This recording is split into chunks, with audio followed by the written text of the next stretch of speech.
Урматтуу мекендештер, урматтуу спортчулар, машыктыруучулар, Кыргыздын улуттук оюндарынын күйөрмандары, урматтуу дене тарбия жана спорт кызматкерлери. Бүгүн биз спортчуларыбызды 5-чи дүйнөлүк көчмөндөр оюндарына дүйнө элдеринин салттарын, маданиятын жана спорттук духун бириктирген иш-чарага узатып жатабыз. Бул оюндар дүйнөгө рухтун күчүн, биримдикти жана тарыхый тамырларды сыйлоону көрсөтүү үчүн салт менен заманбаптык жолугушуунун уникалдуу аянтча болуп саналат. Ушул жерде дүйнөлүк көчмөндөр оюндарынын биринчи жолу уюштурган биз экенибизди сыймыктануу менен айткым келет. Футболдун мекени Англия, хоккейдин мекени Канада деп, ошол өлкөлөрдүн жарандары дайыма сыймыктануу менен айтышат жана дагы кылымдар бою мындай сыймыктануу улана берет. Биз дагы көчмөндөр оюндарынын автору катары сыймыктанабыз. Ушул фактынын өзү биздин спортчуларга чоң жоопкерчиликти жүктөй турганы түшүнүктүү. Быйылкы жыл биздин спортчулар үчүн ийгиликтүү жыл болду. Париждеги Олимпиаданан алар чоң байгелер менен кайтышты. Биздин ата-бабаларыбыз көчмөн болгон жана Эне Сайдан Римге чейин ат ойнотуп, кылычтын мизи менен, найзанын учу менен тагдар талашкан.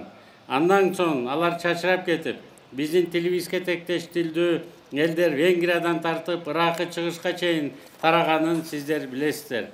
Байыркы гректердин кентавр жөнүндө легендасы биздин эле кыргыздарды көргөндө келип чыккан болуш керек деген ой кетет. Анткени апталап аттан түшпөй кайсы башка эл бастыра алат. Силерди узатып жатып, мен кыргыз жаштарына ак тилегин ыр менен билдирген белгилүү акын Байдылда Сарнакоевдун ырын эстедим.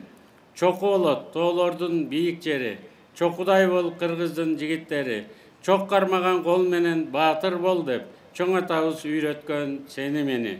Урматтуу спортчулар, сиздерден жеңишти күтөбүз. Жеңиш ийгилик өзүнөн өзү келбейт. Буга чейинки машыгуулар жетиштүү болуп, өзүңөр баарларыңарга келип, күчкө толуп турган болсо, албетте ийгилик болот. Дагы бир айта турган сөз. Бул спорт тынчтыктын, ынтымактын символу болгону жөнүндө. Сиздер Олимпиаданын демилгечиси Пьер Кубертендин спорт жөнүндө оодасын билесиздер. Ушул көчмөндөр оюндары спорттук мелдештер менен гана чектелбестен, бүткүл көчмөн элдердин, кыргыз тилине тектеш тили бар элдердин ынтымагын чыңаган оюндар болушу керек. Андыктан силер ушул оюндарды биринчи уюштурган элдин өкүлү, тынчтыктын, ынтымактын өкүлү катары үлгү көрсөтөсүздөр деп ишенем. Силерди алдыда татаал атаандаштар күтүп турат.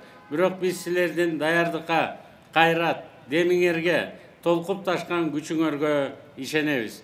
Кең мейкиндиктерде ат ойнотуп, колунда комузу таңшыган, өздөрү бүркүт болуп шаңшыган көчмөн ата-бабаларыбыздын энергиясын алдыга жетелеңиздер.